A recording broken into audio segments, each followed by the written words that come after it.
Welcome to the eSports Report.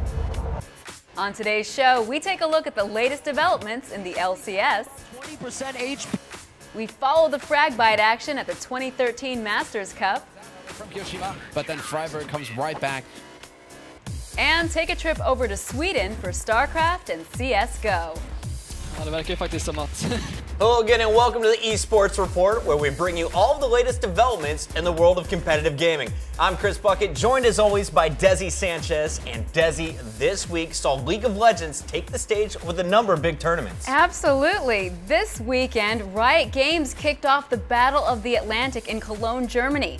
In addition, 3 European amateur teams collided against the 6th through 8th ranked European teams from Season 3 in the EU LCS for a chance of playing in the upcoming Season 4 spring split. And finally, the North American Challenger League concluded after 2 straight months of play. The top 5 teams from the NA region faced off against their EU counterparts across the pond in Riot's Battle of the Atlantic. The tournament pits LCS teams from both regions against one another to see which has spawned the very best players in the game.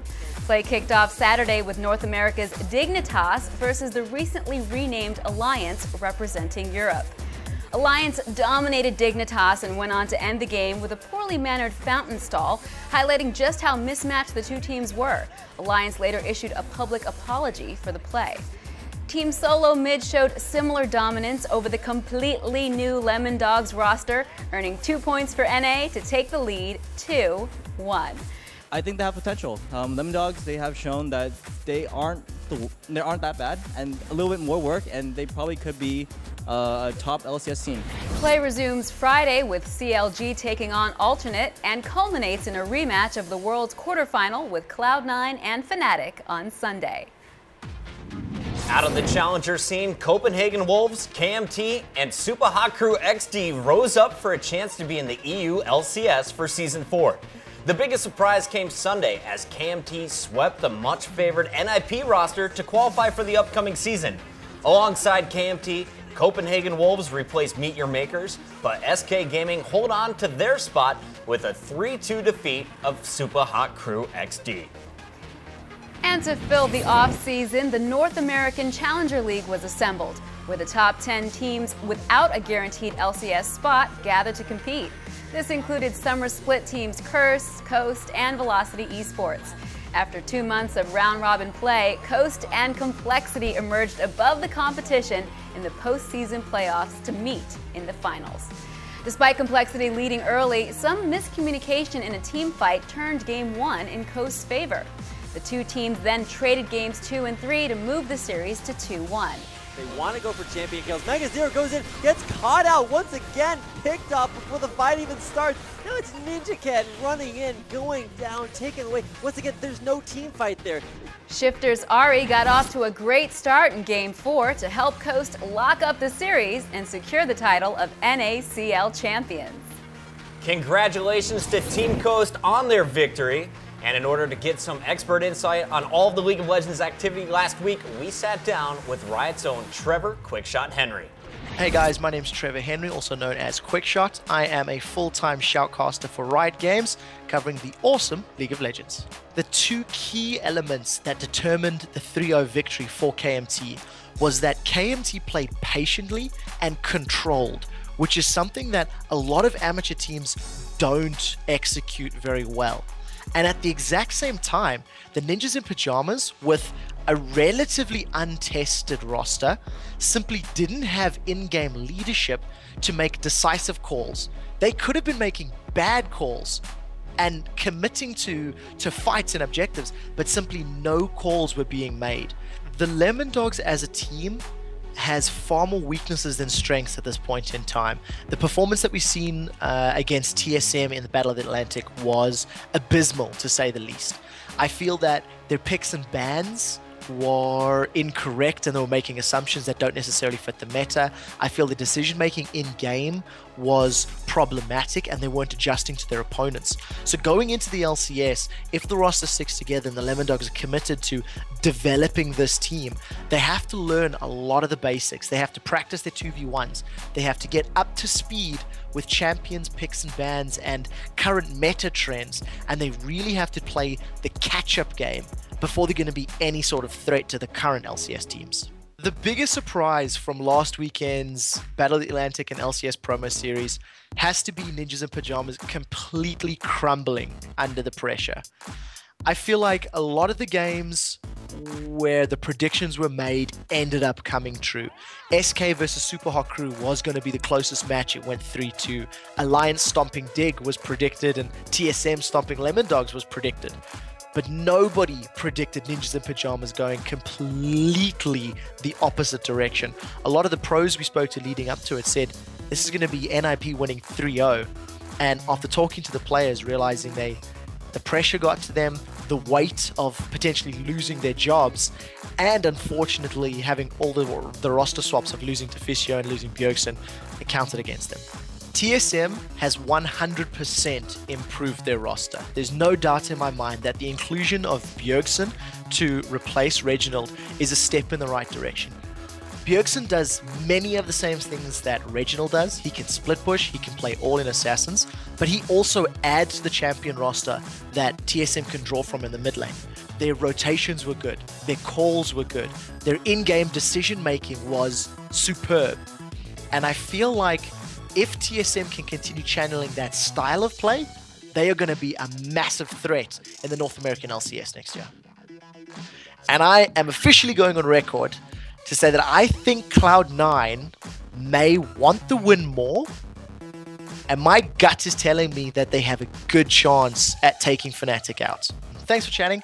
If you guys want to follow me or hear more, feel free to follow me at Riot Quickshot on Twitter. Nice, that's kind of a bold prediction. Cloud9 over Fnatic. He's a smart man.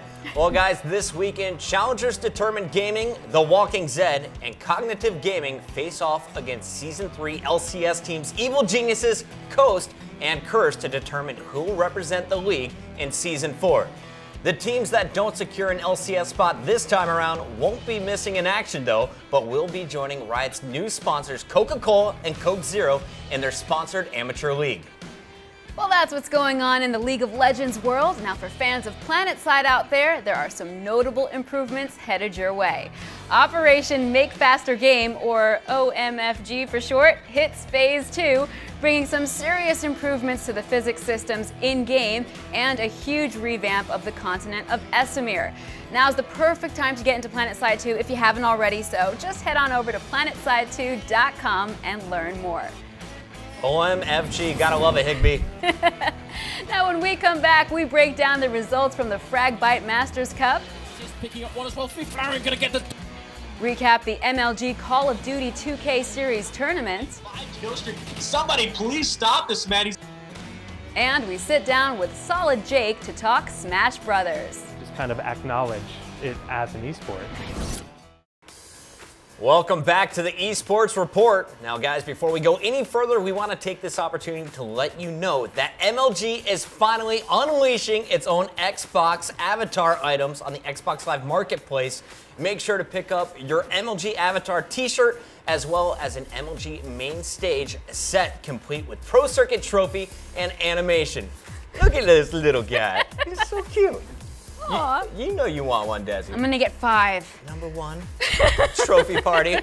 Yeah, go download those, guys. Anyways, moving on. Last weekend, the 2013 Fragbite Masters Cup was held, featuring top-level play in Dota 2 and Counterstrike Global Offensive.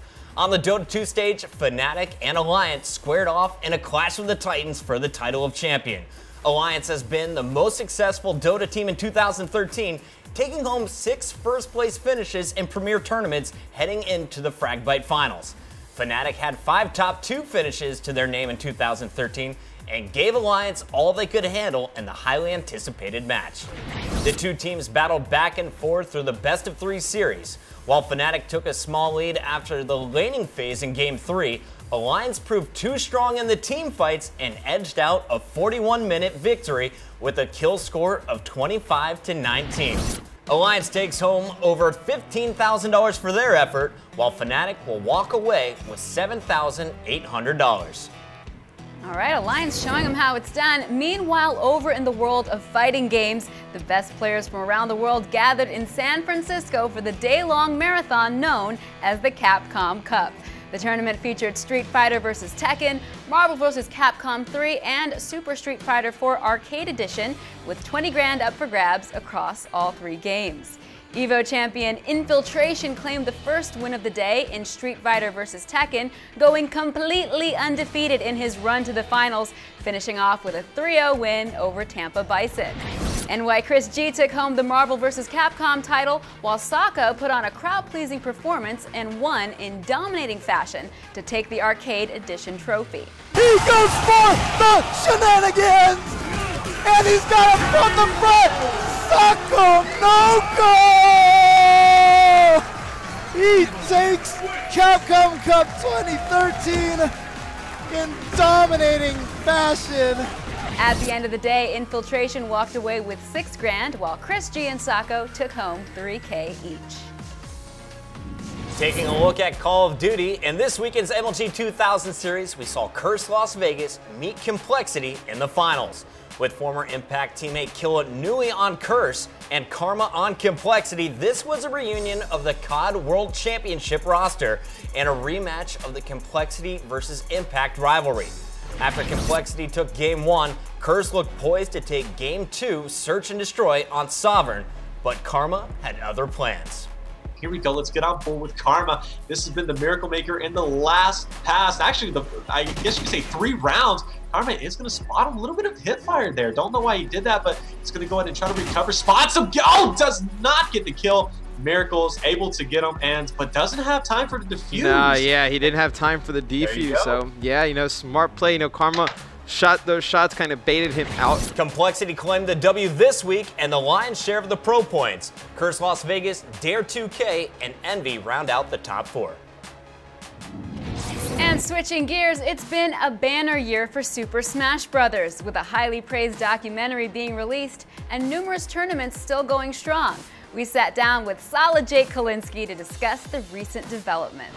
So I'm Jake, Solid Jake Kulinski. I've worked with the Smash community since 2006. I started out as a player, like most people do, and I started running my own events. Major League Gaming brought Smash Bros. On in 2004. Esports really wasn't a thing at the time, and MLG was really just Halo 2 and Smash Bros. At the time. The end of 2006 was really good and really exciting for the community. It really felt like things were going to be great. And then in 2010, they decided to bring Brawl on the circuit. We had a lot of good attendances. We had, people, maxing out the bracket. I think at 2 of our events were just about capped. It was a pretty healthy relationship for a good year, but it was short-lived and they decided to part ways. So in 2013, the community really came together to bring Smash Bros. To a larger stage. EVO 2013 was that stage. EVO put up a poll on Facebook basically asking, what game do you want to be in our final slot for the event? But basically Smash Bros. Just Melee specifically destroyed everything. It just completely obliterated all the other tournaments. To the point where EVO came out and said, no, you guys cheated. You guys must have used bots. This can't be legitimate. We're not going to use these votes. Instead, we're going to do a donation drive. I started off, I think, with 3rd strike in the lead, and Melee was pretty consistently up there. But the big obstacle ended up being Skullgirls. But the Smash community really came together, and they did what they call the Spirit Bomb, where they all got together and they ran the show on Skype, and they literally said, throw your hands in the air. It was corny but awesome, and it worked. They raised the money, and they earned that spot, and the community celebrated like none other before. I think there was around 700 entrants at the EVO tournament, and they proceeded to break EVO's records on stream. The other big event in 2013 was probably the release of the Smash documentary. The documentary basically follows 7 pro players that have played throughout the years of Melee. And the release of this documentary brought back a lot of nostalgia in a lot of people. Like, for example, DJ Wheat, probably knows little to nothing about Smash Bros., but I know he watched the documentary. And I know he was blown away by it. And guys like that, guys that have been involved in esports, but never really had time to look at Smash. They really got to see what the community is all about and how strong it is 12 years later to really just kind of acknowledge it as an esport. Personally, for me, I was completely blown away. I mean, it's a big part of my history.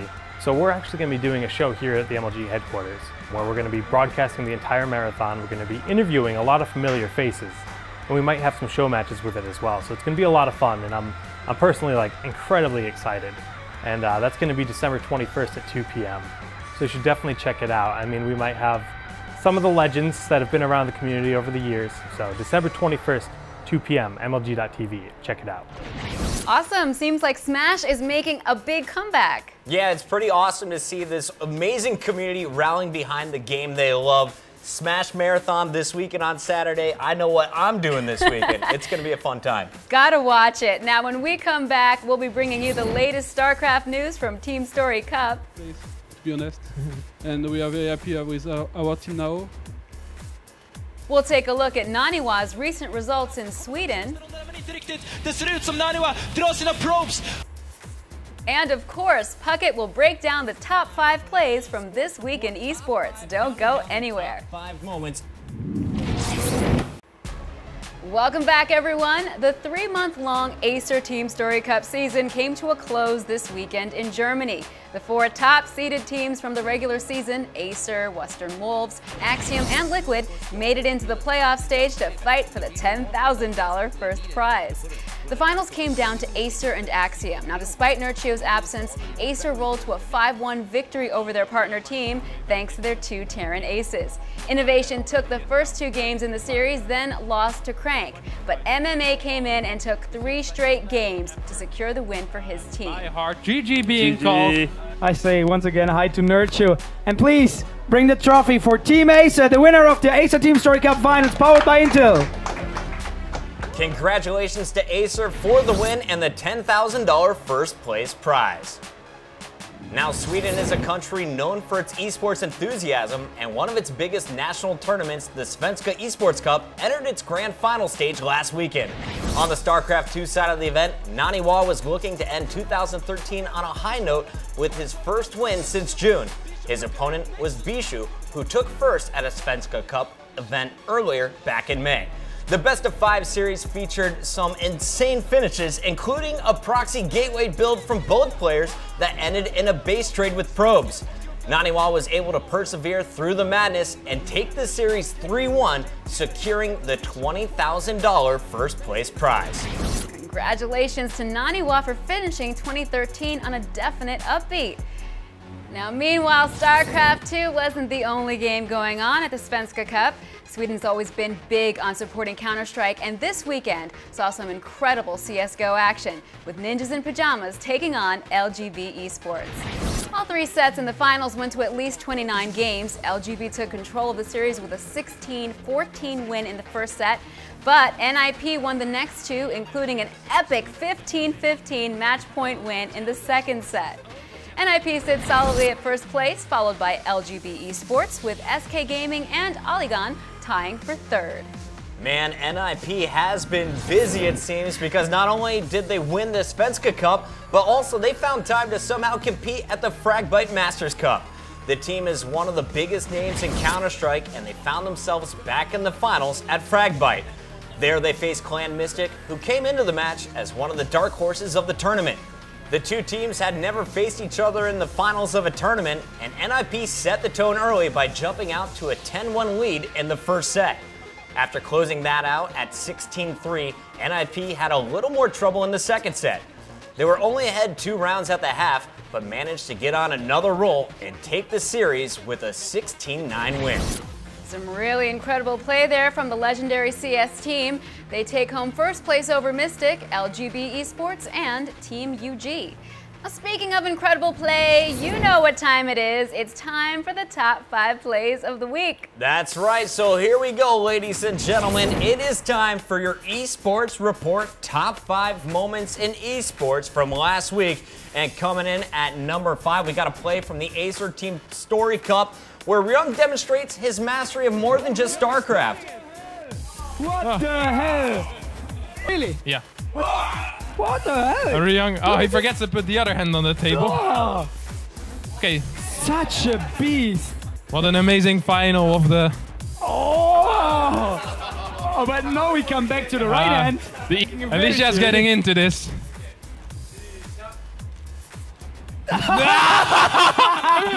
Oh, did you see that face? He was making fun of Alicia.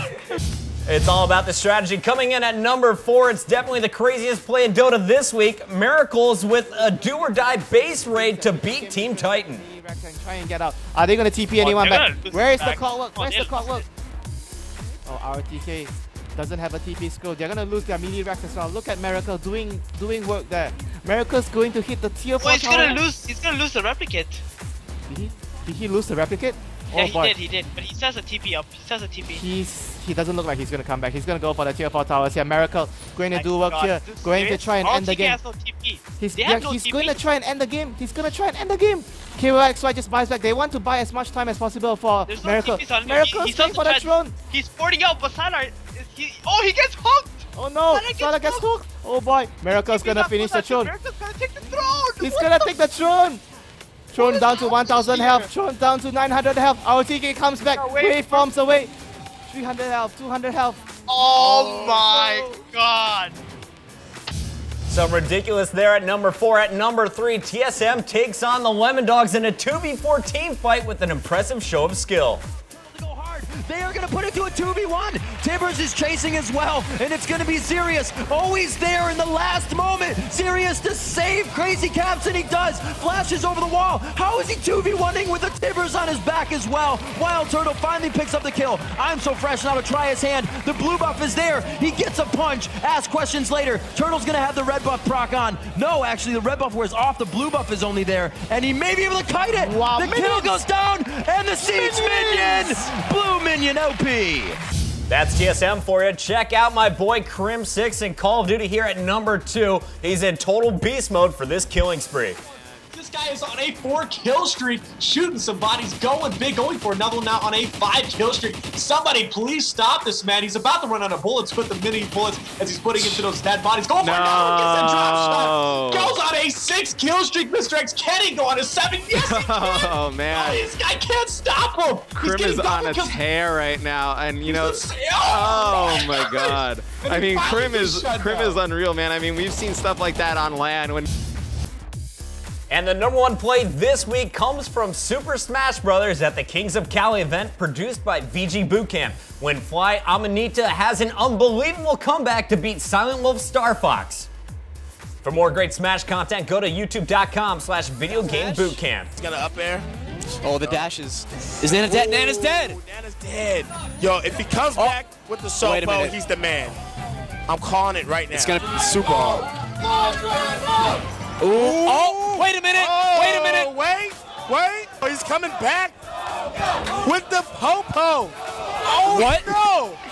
Oh, are you serious? No. Oh my God. No. He's doing it. No way. No freaking way. No, man. Is that it? No, he's living. No, oh my God! What is happening? Oh! He teched it! Oh my God! Crazy. No, what is happening? Oh, that's it!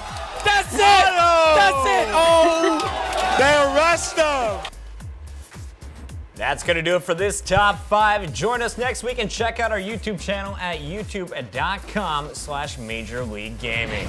Nice, some great play there from Fly Amanita, and not too shabby technique from Ryung as well. Yeah, he's a little bit of a cheater, but... Well, let that be a lesson to all prospective arm wrestlers. Cheaters sometimes win. He's got good strategy. All right, well, that about wraps it up for this week. I'm sure everyone at home is going to have a very happy holiday, but you know, esports never goes on vacation. So here are some tournaments coming up this week that you don't want to miss. That's right, of course, we have ESL's Go for SC2 tournament happening on Christmas Eve. Star Ladder continues its wildly popular Season 8 League all next week. And looking a little bit down the road, we have UMG Philly happening in January with the best Call of Duty teams in America competing there. So make sure you tune in for that one. Good stuff. Thank you again for watching the Esports Report. From everyone here at MLG, happy holidays, and we'll see you again next Thursday at 7 p.m. ET right here on MLG.TV.